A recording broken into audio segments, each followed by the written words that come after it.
La residència Els Avets del nucli de Sant Medir a Sant Gregori es va vestir ahir de gala per celebrar un aniversari particular, el de la Carme Gil, una senyora de Caldes de Malavella que ha fet ni més ni menys que 100 anys.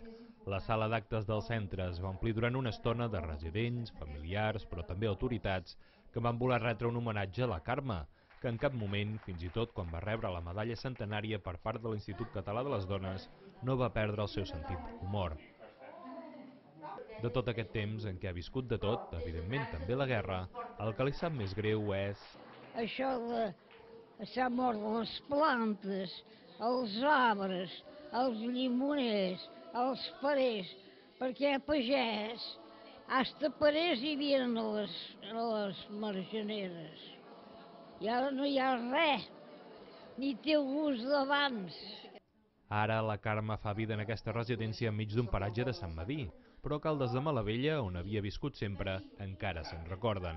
És important perquè és part de la història de Caldes. Aquesta senyora ha contribuït a fets importants de Caldes. De fet, és una senyora molt coneguda en el municipi, sempre ha sigut molt coneguda i sempre ha viscut ben bé al mig del poble.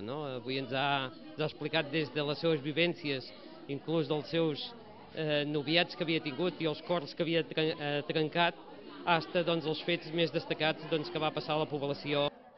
La Carme ha crescut amb el progrés i avui fins i tot rep felicitacions a través d'una webcam. La vitalitat i l'humor de la Carme l'encaminen amb energia cap al 101è aniversari.